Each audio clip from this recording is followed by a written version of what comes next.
چلو انشاءاللہ سے ملاقات مرحومین کے لیے چلیں اور بالخصوص شہدائے اسلام کے لیے سورہ مبارک فاتحہ.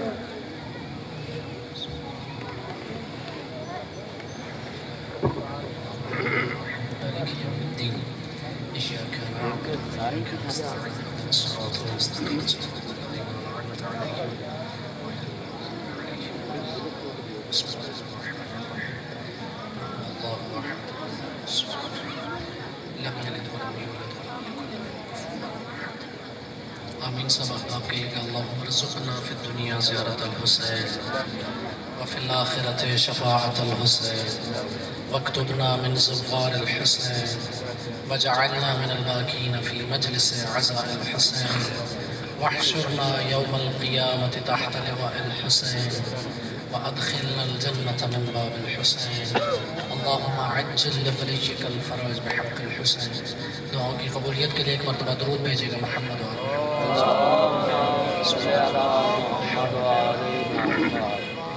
جتنے مومنین و مومنات مریض ہیں، بیمار ہیں، بالخصوص حاضرین کے گھروں میں جو کوئی مریض ہے، بانیان مجالس کے گھروں میں بالخصوص ذکی بھائی کے والد بہت زیادہ مریض ہیں، اس کے علاوہ پوری دنیا میں جہاں کہیں بھی مریض ہیں سب کی شفا یابی کے لیے بلند آواز سے درود بھیجیے گا.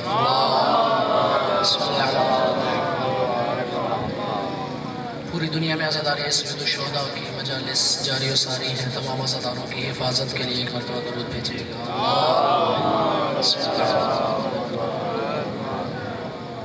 ہماری تمام مشکلات و مسائل کا حل وقت کے امام کے ظہور میں ہے، آخری حجت کے ظہور میں تعجیل کے لیے ایک مرتبہ صلوات بھیجیے گا. اعوذ باللہ السمیع العلیم من الشیطان اللعین الرجیم. بسم اللہ الرحمن الرحیم. الحمد للہ الذی دل علی ذاتہ بذاتہ وتنزہ عن مجانست مخلوقات وجل عن ملائمت کیفیات الذي قرب من خطرات الظنون وبعد لحظات العيون. ثم الصلاة والسلام على سيدنا الممجد بشيرنا المسدد نذيرنا المؤيد المصطفى الأمجد المحمود الأحمد أبي القاسم محمد وعلى عطرته الطيبين الطاهرين المعصومين المنتخبين المنتجبين الميامين واللعنة الدائمة على غاصبي حقوقهم ومنكري ولايتهم أجمعين. أما بعد فقد قال سبحانه وتعالى في محكم كتابه المجيد. بسم الله الرحمن الرحيم. إنما يريد الله ليذهب عنكم الرجس أهل البيت ويطهركم تطهيرا.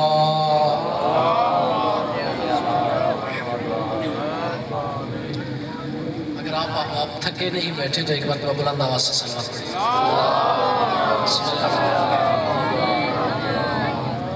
انتہائی معزز و مکرم واجب الاحترام سادات و غیر سادات شیعہ سنی حسینی تشریف فرما ہے، اور وہ گفتگو کہ جو ان عظیم راتوں میں ان ایام میں جاری و ساری ہے وہ عظمت و طہارت و صداقت اہل بیت قرآن و سنت کی روشنی میں کہ مذہب شیعہ مکتب جعفریہ اثنا عشریہ خیر البریہ ہمارا دعویٰ یہ ہے کہ ہمارا ہر عقیدہ ہر نظریہ ہم جسے امام مانتے ہیں جسے رہنما مانتے ہیں وہ اپنی مرضی سے نہیں مانتے، وہ خدا کے کہنے پہ مانتے ہیں.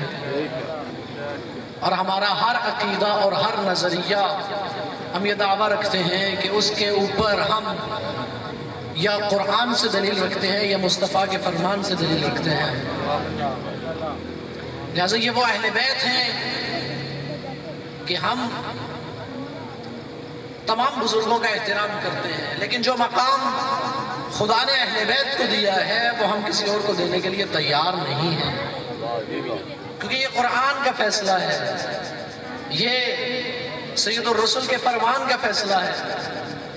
جہاں پہ بات کو کل چھوڑا کہ جناب مریم جیسی ہستی کہ جو بطول ہیں، سیدہ ہیں، پاکیزہ اور طاہرہ بی بی ہیں، کہ جن کے بارے میں یہ معجزہ خداوند متعال انجام دیتا ہے کہ بغیر شادی کے بغیر شوہر کے بیٹا عطا فرماتا ہے، اس بی بی کے لیے فرمایا طہارا کی وصطفیٰ کی علی نساء العالمین، کہ آپ کو پاک کیا، اور اہل بیت کے لیے کیا فرمایا کہ آپ کو خدا پاک کرتا ہے اور پاک کرتا رہے گا، اور اس طرح سے جیسے پاک کرنے کا حق ہے۔ جن احباب کے اذہان میں گفتگو ہے، معصوم سے آ کر ایک سائل نے پوچھا کہ ابن رسول اللہ، قرآن کہتا ہے کہ حضرت مریم تمام خواتین کی سردار ہے، آپ کے جد امجد رسول خدا نے فرمایا کہ جناب سیدہ کونین فاطمہ زہرا صلی اللہ علیہ محمد بی بی پاک تمام عالمین کی خواتین کی سردار ہیں، تو یہ ہم کیسے سمجھیں قرآن درست کہہ رہا ہے یا رسول خدا کا فرمان درست کہہ رہا ہے؟ بالآخر سردار تو ایک ہوگی جو خواتین کی سردار ہوگی۔ معصوم نے فرمایا کہ قرآن کی درست تفسیر ہم بیان کر سکتے ہیں، قرآن کی درست تفسیر انسان کو سمجھ تب آتی ہے جب معصوم کے دروازے پر آتا ہے۔ معصوم نے فرمایا قرآن نے یہ جو کہا کہ جناب مریم تمام خواتین کی سردار ہیں، تو جناب سیدہ مریم کانت سیدتا نساء زمانہا، وہ اپنے زمانے کی تمام خواتین کی سردار تھیں۔ اما جدتنا فاطمہ فہی سیدت نساء العالمین من الاولین والآخرین، لیکن ہماری دادی اولین و آخرین حضرت حوا سے لے کر قیامت تک آنے والی تمام خواتین کی سردار ہے، حتیٰ جناب مریم کی بھی سردار ہے۔ یہ اولین اور آخرین کی سردار ہے۔ یہ درجہ عصمت و طہارت جناب سیدہ کا ہے، یہ درجہ عصمت و طہارت ان کا ہے جو آیت تطہیر کے مصداق ہیں، جو چادر تطہیر کے نیچے تشریف فرما ہے۔ جناب مریم کا مقام بہت بلند ہے کہ وہ بی جو اتنی طاہر اور مقدس ہے کہ پوری زندگی بیت المقدس میں رہتی ہے، عبادت میں اپنی زندگی گزارتی ہے، اور جناب زکریا جب تشریف لاتے ہیں، جناب زکریا جو اللہ کے نبی ہیں، یہ جب جاتے ہیں باہر صبح تو دروازے کو بند کر کے جاتے ہیں، اور حضرت مریم عبادت میں مشغول ہیں۔ جب واپس آتے ہیں اور دروازہ کھولتے ہیں تو دیکھتے ہیں حضرت مریم کے پاس جو کہ مصلی عبادت پہ محراب عبادت میں عبادت انجام دے رہی ہیں، جناب مریم کے مصلی کے پاس خدا کی طرف سے رزق موجود ہے، رزق آیا ہوا ہے۔ یعنی یہ بھی ایک درس ہے ہمارے لیے کہ اگر کوئی خدا کی عبادت کو انجام دیتا ہے اور اس کی ساری توجہ خدا کی طرف ہوتی ہے تو خدا اس کے رزق کا بندوبست بھی کر دیتا ہے۔ حضرت مریم کے پاس رزق ہے، اور جناب زکریا پوچھتے ہیں انا لکی ھذا، اے مریم یہ کہاں سے آیا آپ کے لیے؟ جناب مریم فرماتی ہیں ہوا من عند اللہ، یہ خدا کی طرف سے ہے، خدا جسے چاہے جب چاہے جیسے چاہے رزق دیتا ہے۔ قرآن کہتا ہے کہ ہنالک دعا زکریا ربہ، جناب زکریا بوڑھے ہو چکے تھے اور ان کی اولاد نہیں تھی، جناب مریم کے پاس اس طرح سے رزق دیکھا بند کمرے میں، تو اب خدا سے دعا کی خدایا مجھے ذریتاً طیبہ، ایک پاکیزہ اولاد عطا فرما۔ اب زکریا نے دیکھا کہ وہ خدا جو بند کمرے میں مریم کو رزق دے سکتا ہے وہ مجھ بوڑھے زکریا کو اولاد بھی دے سکتا ہے۔ یہ حضرت مریم کا پروٹوکول ہے، یہ حضرت مریم ہے کہ بند کمرہ ہے اور خدا رزق بھیجتا ہے۔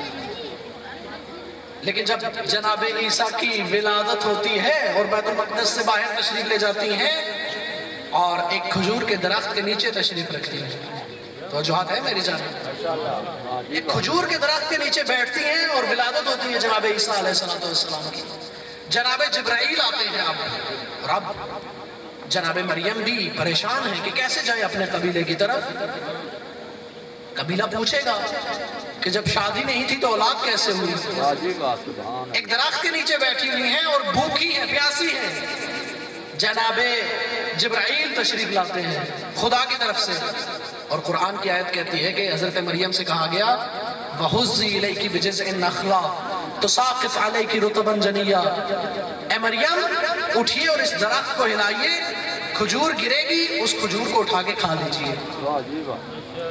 یعنی یہ خداوند متعال جو حضرت مریم کو اتنا پروٹوکول دیتا تھا، آج جناب جبرائیل سے یہ نہیں کہا کہ جبرائیل جاؤ اور کھجوریں توڑ کے مریم کو پیش کرو، بلکہ کہا اے مریم خود اٹھیے. آپ لوگ بہتر جانتے ہیں کہ درخت کو ہلانا کتنا مشکل کام ہے. درخت کو ہلائیے، شاخیں ہلیں گی، کھجوریں گریں گی، وہ خود کھا لیجئے. وہ مریم جو کہ اس حالت میں ہیں، کیسے درخت کو ہلائیں اور کھجوریں کھائیں؟ ہے جناب جبرائیل آپ خود دے دیجئے. لیکن یہاں پر جناب جبرائیل پروٹوکول کے قائل نہیں ہیں. لیکن شیعہ سنی کتابوں نے لکھا کہ جب ایک مرتبہ جناب سیدہ طاہرہ چکی چلاتے ہوئے تھک گئیں اور سو گئیں، اور جب رسول گرامی اسلام تشریف لائے تو دیکھا چکی ہے کہ چل رہی ہے، اور حسین جھولے میں جو رو رہے تھے جھولا بھی جھل رہا ہے. اب جب کنیزوں نے پوچھا کہ یا رسول اللہ یہ کیا ماجرا ہے؟ کہا میری بیٹی چکی چلاتے ہوئے تھک کے سو گئی تھی. خدا نے فرشتوں کو حکم دیا، 2 فرشتے نازل ہوئے ہیں، ایک جھولا جھلا رہا ہے، دوسرا چکی چلا رہا ہے. نعرہ تکبیر، نعرہ رسالت، کل ایمان، نعرہ حیدری، شنودی محمد و اہل بیت محمد بلندتر صلوات.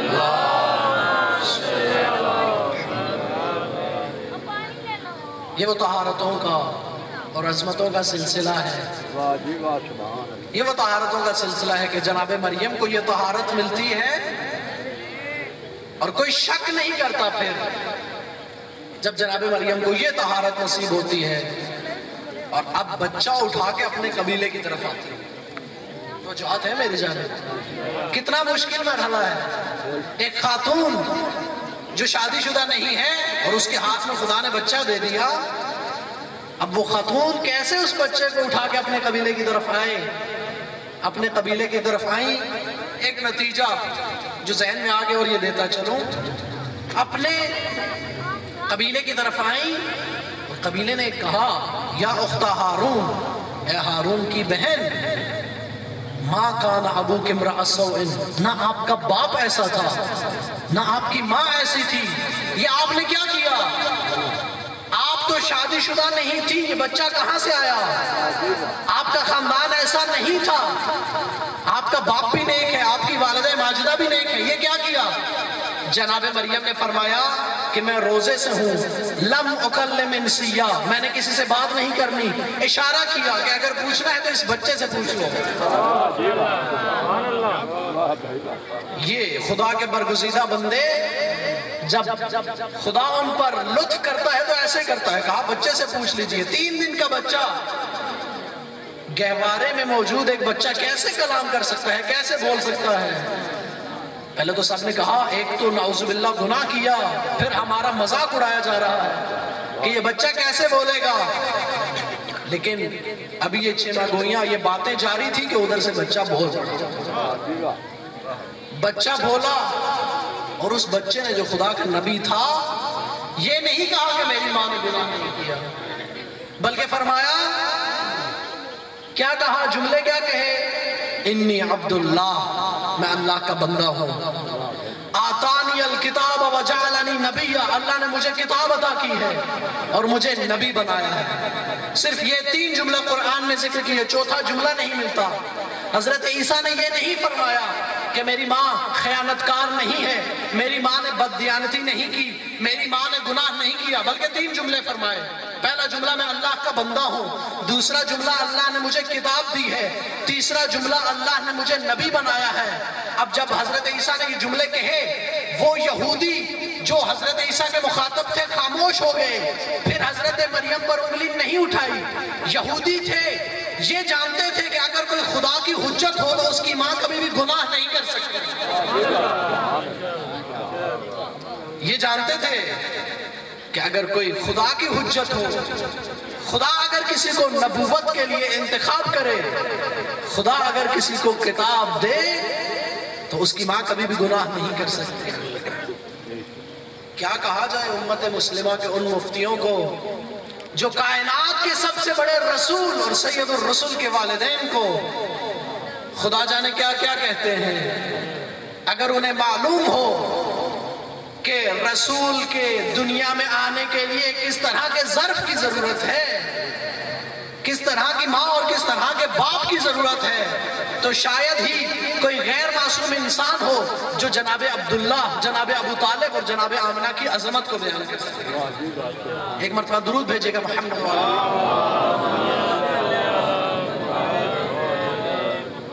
یہ وہ جو طہارت اہل بیت اطہار کو ملی، ہم سید الشہداء کی زیارت میں پڑھتے ہیں، کنت نورا فی الاسلاب الشامخہ وفی الارحام المطہرہ لم تنجسک الجاہلیت بانجاسہا۔ اے سید الشہداء حسین ابن علی، آپ نور تھے جو عظیم صلبوں میں اور پاکیزہ رحموں سے ہوتے ہوئے آئے۔ آپ ایک عظیم نور تھے، اور آپ کا نور جب سے چلا حضرت آدم سے، لم تنجسک الجاہلیت بانجاسہا، کسی بھی زمانے میں ایک لحظہ کے لیے بھی جاہلیت نے آپ کے نور کو نہیں چھوڑا، کسی جاہل کے پاس آپ کا نور نہ ٹھہرا۔ جہاں جہاں جس جس شخصیت سے آپ کا نور چلتا رہا، معصوم خدا کے نیک بندے، یہ مقام طہارت ہے جس کا کوئی مسلمان انکار نہیں کر سکتا۔ لیکن بعض اوقات ہوتا کیا ہے کہ بعض اوقات جس عظمت اور جس شان کا انکار نہیں کیا جا سکتا، اس میں دوسروں کو شریک کرنے کی کوشش کی جاتی ہے۔ لہذا علماء اسلام نے یہ لکھا کہ اہل بیت صرف یہ نہیں ہے، اہل بیت میں اور بھی بہت سی ہستیاں شامل ہیں، اہل بیت میں ازواج بھی شامل ہیں، اہل بیت میں اور بھی بہت سے رشتہ دار شامل ہیں۔ کہا گیا اہل بیت سے مراد ہے رشتہ دار، جو بھی رشتہ دار ہو وہ نبی کی اہل بیت ہے۔ توجہات ہے آپ کی میری جان؟ جو بھی رشتہ دار ہو نبی کی اہل بیت ہے، اور بالخصوص ازواج نبی اہل بیت میں شامل ہیں۔ اور اس کی دلیل کیا دی گئی کہ 22ویں پارے میں جہاں پر آیت تطہیر موجود ہے، اس کی تمام آیات، چاہے وہ اس سے اگلی آیات ہو یا اس سے پچھلی آیات ہو، وہ ازواج نبی کے بارے میں ہے۔ اس میں خدا ازواج نبی سے مخاطب ہے کہ یا نساء النبی، اے نبی کی بیویوں، لستن کاحد من النساء، تم دوسری خواتین کی طرح نہیں ہو، قرن فی بیوتکن، اپنے گھروں میں رہنا، ولا تبرجن تبرج الجاہلیت الاولی، زینت نہ کرنا، اپنے گھروں میں رہنا، پردے میں رہنا، تم عام خواتین کی طرح نہیں ہو، تم مومنوں کی مائیں ہو۔ رسول اگر انتقال کر جائے تو کوئی اور شخص امت مسلمہ میں سے تمہارے ساتھ نکاح نہیں کر سکتا۔ توجہات ہے میری جانب؟ یہ آداب سکھائے جا رہے ہیں ازواج النبی کو، اور کہا گیا کہ اے نبی کی بیویوں، اگر تم نیکی کرو گی تو تمہیں 2 برابر ثواب ملے گا، دوگنا ثواب ملے گا، اور اگر تم گناہ انجام دو گی تو تمہیں عام خواتین سے 2 برابر عذاب ملے گا۔ یعنی خدا یہ کہنا چاہ رہا ہے کہ نبی کی بیوی ہو جانے سے ایسا نہیں ہو جاتا کہ اگر وہ بیوی خدا کی نافرمانی کرے تو اسے عذاب نہ ملے۔ یہ وہ قرآن کا معیار ہے۔ یہ قرآن کے نزدیک بیوی ہو جانا، بیٹا ہو جانا، دوست ہو جانا، ساتھی ہو جانا معیار نہیں ہے، انسان کا کردار معیار ہے۔ ورنہ جیسے کل عرض کیا گیا کہ حضرت نوح کا بیٹا تو تھا، لیکن جب نافرمانی کی، خدا نے کہا کہ اے نوح یہ تیری اہل بیت میں سے نہیں ہے۔ حضرت نوح کی بیوی حضرت نوح کی اہل بیت میں سے نہیں ہے۔ اس کا مطلب قرآن کی اہل بیت سے مراد صرف رشتہ داری نہیں ہے، قرآن کی اہل بیت سے مراد ایک خاص قسم کا کردار ہے، ایک خاص قسم کے کمالات ہیں۔ وہ کمالات ہوں تو انسان نبی کی اہل بیت بنتا ہے، ورنہ صرف رشتہ داری سے کوئی اہل بیت نہیں بنتا۔ اگر یہ کہا جائے کہ اگر کوئی بھی عورت کسی بھی نبی کی بیوی بن جائے تو وہ اس نبی کی اہل بیت بن جائے گی، ایسا نہیں ہے۔ قرآن سورہ تحریم میں دیکھیں عجیب مرحلہ فکر ہے، سورہ تحریم میں 28ویں پارے میں قرآن یہ فرماتا ہے کہ ہم نے انسانوں کے لیے کفر کے 2 نمونے رکھے ہیں۔ کفر کے دو نمونے انسانوں کے لیے ہم نے بنائے ہیں. کون سے نمونے ہیں؟ ایک مرتبہ صلوات پڑھیے گا محمد والا. کفر کے دو نمونے کون کون سے دو نمونے ہیں؟ فرمایا امرأۃ نوح و امرأۃ لوط. کفر کی دو مثالیں.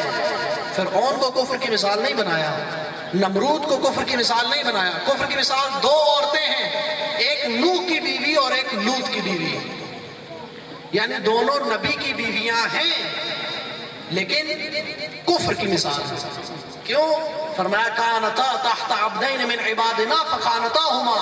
یہ ہمارے دو نیک بندوں کی بیویاں تھیں لیکن ان کے ہدف میں ان کے ساتھ خیانت کی، ان کے ہدف میں ان کا ساتھ نہیں دیا. یہ دو نبی کی بیویاں ہیں جو کفر کی مثال ہے.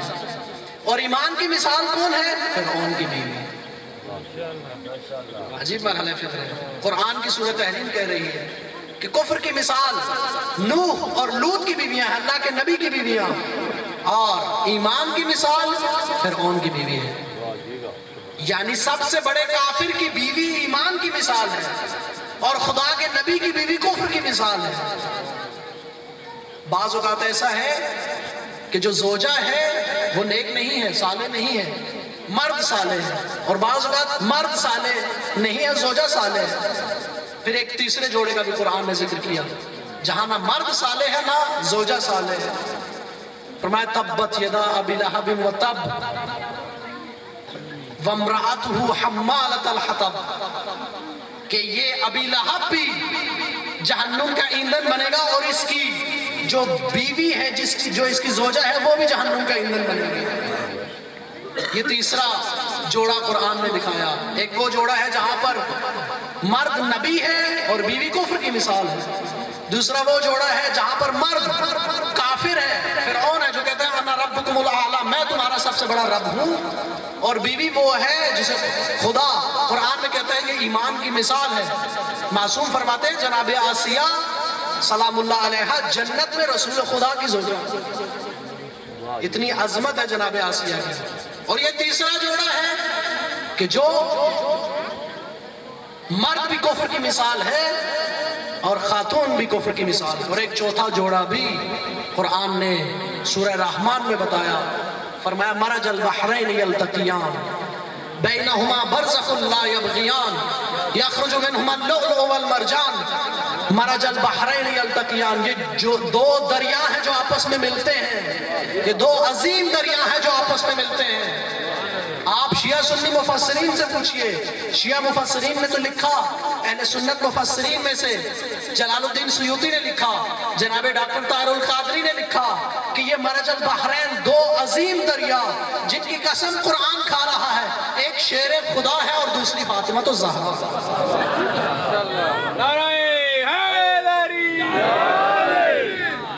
خاندان رسالت بلند تر صلوات. یہ وہ عظیم گھرانہ ہے جس کے بارے میں جس کے بندن کی جن کے رشتے ازدواج کی قسمیں بھی خداوند متعال کھاتا ہے. یخرج منہم اللؤلؤ والمرجان. جب دو دریا ملتے ہیں تو لؤلؤ و مرجان نکلتے ہیں. لؤلؤ وہ جو 15 رمضان کو تشریف لاتے ہیں اور مرجان وہ جو 3 شعبان کو تشریف لاتے ہیں. یہ حسن و حسین لؤلؤ و مرجان. لیکن امت اگر اسی قرآن کو پڑھتی اور اس پر تدبر کرتی تو اس وقت رسول کا بیٹا اپنی بہنوں کو ساتھ لے کر جنگلوں میں نہ ہوتا. وہ سید الشہداء کہ جس کا تعارف رسول نے پوری زندگی کروایا، صبح و شام جس کا تعارف کروایا، وہ جو حقیقت حج ہے اسے حج نہ کرنے دیا. وہ جو حقیقت میں حج تھا، وہ جو حج کی روح تھی، وہ حج چھوڑ کے چلا گیا. جناب مسلم کو اپنا سفیر بنا کے بھیجا. تاریخوں نے عجیب جملے لکھے. چونکہ سید الشہداء جب 4 ماہ اور 5 دن مکہ میں تشریف فرما تھے، کوفیوں کے خط آئے. اور یہ تاریخی بحث ہے، ایک طولانی بحث ہے کہ آیا خط لکھنے والے کس گروہ سے تھے. خط لکھنے والے کچھ افراد شیعہ بھی تھے لیکن اکثریت وہ تھی جو شیعہ نہ تھے. خط لکھنے والے ہزاروں خط آئے، اور یہ جو کہا جاتا ہے کہ شیعوں نے خط لکھے اور شیعوں نے بلایا، نہ، کوفہ کی آبادی کس نے کہا کہ شیعہ تھی؟ کوفہ کی آبادی اس وقت وہ شیعیان علی تھے جب 36 ہجری میں مولا علی کی حکومت تھی۔ یہ 36 ہجری نہیں ہے، یہ 40 ہجری نہیں ہے، یہ 61 ہجری ہے۔ یہ 61 ہجری وہ ہے کہ محققین نے لکھا 25,000 سے زیادہ شامی امویوں کے گھر کوفہ میں آباد کیے گئے، یہاں کی آبادی کو تبدیل کیا گیا۔ اب یہ شیعیان علی نہیں ہے، اب اکثریت شیعیان بنو امیہ کی ہے۔ سید الشہداء نے اپنے سفیر کو بھیجا اور وہ عظیم جملہ لکھا، فرمایا میں تمہارے درمیان اسے بھیج رہا ہوں، اخی وثقتی من اہل بیتی، جو میرا بھائی بھی ہے اور میرے اہل بیت میں سے میرا سب سے زیادہ قابل اعتماد ہے۔ وہ عظیم ہستی جو کربلا کے میدان میں شہید نہیں ہوئی لیکن جس کا شمار شہداء کربلا میں ہوتا ہے۔ جب پہنچے کوفہ میں، تاریخیں کہتی ہیں 18,000 افراد نے بیعت کی، لیکن جب یزید نے نعمان بن بشیر کو معزول کیا اور عبید اللہ ابن زیاد کو بصرہ سے کوفہ بھیجا، اور جب عبید اللہ ابن زیاد نے کوفہ میں سزائیں دینا شروع کی، دھمکیاں دینا شروع کی، تو وہ جنہوں نے خط لکھ کے بلایا تھا وہ ساتھ چھوڑ گئے۔ امام کو بلانا آسان ہے، لیکن امام آ جائے تو امام کا ساتھ دینا مشکل ہے۔ کاش ہمارا امام زمانہ کو الاجل کہنا کوفیوں کے خطوں کی طرح نہ ہو۔ واقعاً امام کو وہ بلائے جو جان دینے کے لیے تیار ہو، جو اولاد دینے کے لیے تیار ہو، جو اپنا سب کچھ قربان کرنے کے لیے تیار ہو۔ ساتھ چھوڑ دیا۔ تاریخی کہتی ہیں 8 ذی الحج کو جب مسلم نے نماز پڑھی، نماز شروع کی تو 30 افراد ساتھ تھے، نماز ختم کی تو 10 افراد تھے۔ جب مسجد سے نکلے تو ایک مرتبہ دائیں دیکھا، ایک مرتبہ بائیں دیکھا، صرف ہانی بن عروہ ہیں جو ساتھ ہیں۔ ہانی کو قید کیا گیا دھوکے سے دربار میں بلا کے۔ اب مسلم ابن عقیل ہیں، رات کا وقت ہے، اکیلے ہیں، اور کوفہ کی گلیوں میں تمام رستوں میں ناکے لگے ہوئے ہیں۔ مسلم جس گلی میں جاتے ہیں آگے فوج کھڑی ہے۔ کوشش یہ ہے مسلم کی کہ وہ کوفہ سے نکلیں اور کسی طرح سے خود کو سید الشہداء تک پہنچائیں، اور سید الشہداء کو کوفہ کے ان حالات کے بارے میں بتائیں، چونکہ پہلے خط لکھ چکے تھے کہ کوفہ میں آپ کے ہزاروں حامی موجود ہیں، کوفہ میں آ جائیے۔ اب مسلم کی ساری کوشش یہ ہے کہ وہ زہرا کا لال جو اپنی بہنوں کو لے کر کوفہ کی طرف آ رہا ہے وہ کوفہ نہ آئے۔ تاریخیں لکھتی ہیں رات کو تھک ہار کے ایک دروازے کے آگے بیٹھے کہ جو گھر توآ نامی مستور کا گھر تھا، یہ باہر نکلی کیونکہ اس کا بیٹا ابن زیاد کے سپاہیوں میں سے ایک سپاہی تھا، اور آج رات کا وقت ہو چکا اور اس کا بیٹا گھر نہ پہنچا۔ یہ بار بار دروازے پہ آ رہی تھی۔ اس نے دیکھا کہ ایک جوان میرے دروازے کے باہر کھڑا ہے۔ کہنے لگی، اے جوان تو کیوں میرے دروازے کے باہر کھڑا ہے؟ تاریخیں کہتی ہیں حسین کا سفیر اتنا تھکا ہوا تھا منہ سے کلام نہ کر سکے، ہاتھ سے اشارہ کیا کہ اگر پانی ہے تو مجھے پلا دو۔ تو آپ پانی لائی، جناب مسلم نے پانی پیا، یہ واپس چلی گئی۔ تھوڑی دیر بعد پھر دیکھنے آئی، اپنے بیٹے کا انتظار کر رہی تھی۔ اب جو دیکھا تو لہجہ تبدیل کیا، کہا، اے جوان تو رات کے وقت یہاں کیوں کھڑا ہے؟ میں ایک بیوہ خاتون ہوں، میں عزت دار خاتون ہوں، تو میرے دروازے کے باہر کیوں کھڑا ہے؟ چلا جا یہاں سے، اپنے گھر کو چلا جا۔ تاریخیں لکھتی ہیں جناب مسلم نے مڑ کے عجیب جملہ کہا، اے کنیز خدا، جس کا کوفہ میں گھر نہ ہو وہ کہاں جائے؟ کہنے لگی، کون ہے تو جس کا کوفہ میں گھر نہیں ہے؟ کہاں سے آیا ہے؟ کہنے لگے، مدینہ الرسول سے آیا ہوں۔ چونک پڑی، مدینہ کے کس محلہ سے؟ محلہ بنی ہاشم سے۔ محلہ بنی ہاشم سے ہے، تیرا نام کیا ہے؟ کہنے لگے، مسلم ابن عقیل۔ دروازے سے باہر آئی، کہا، خدا کا عذاب میرے تک نہ آئے، حسین کا سفیر میرے دروازے کے باہر کھڑا ہے۔ جناب مسلم کو گھر کے اندر لے آئی۔ رات کو اس کا بیٹا آیا، تاریخی کہتے ہیں اسے کسی طرح بھی معلوم ہوا، اس نے جا کے مخبری کی کہ مسلم میرے گھر پہ ہے۔ تاریخ کے الفاظ یہ ہیں کہ جناب مسلم نماز صبح کی تعقیبات میں مشغول تھے، یا گھوڑوں کے ٹانپوں کی آواز آئی۔ آواز کا آنا تھا، جناب مسلم تیار ہوئے، تلوار ہاتھ میں لی اور گھر سے نکلنا چاہا تو آقا نے کہا، اے عقیل کے بیٹے، تجھے حسین ابن علی کا واسطہ گھر سے نہ نکل، گھر میں رہ کے دفاع کرو، گھر سے نکلو گے تم اکیلے ہو، وہ ہزاروں ہیں، کیسے مقابلہ کرو گے؟ جناب مسلم نے پلٹ کر ایک عجیب جملہ کہا جو تاریخوں نے ضبط کیا. تاریخی کہتی ہے جناب مسلم نے ارشاد فرمایا اے توآ میری غیرت گوارا نہیں کرتی کہ تو ایک باپردہ خاتون ہے، وہ فوجی ہیں، وہ بے حیا ہیں، وہ گھر کے اندر چلے آئیں گے. میں کہوں گا اے مسلم تو کتنا غیرت مند ہے، تو کتنا با حیا ہے، تو کتنا با شرف ہے کہ تیری غیرت گوارا نہیں کرتی ایک تو آپ بیوہ ہو اور ابن زیاد کے سپاہی اس کے گھر میں آ جائے.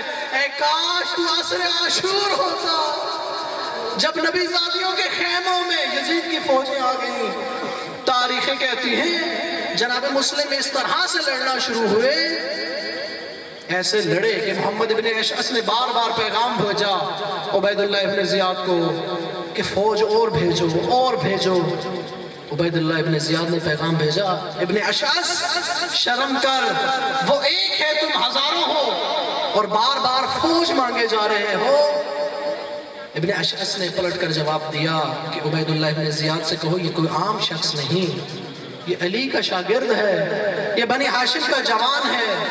تاریخی کہتی ہیں حضرت مسلم کو شکست نہ دے پائے، لیکن ایک گلی میں ایسا گڑھا کھودا، اوپر گھاس بچھایا اور دوسری طرف سے فوجوں کو جناب مسلم پہ چڑھا دیا.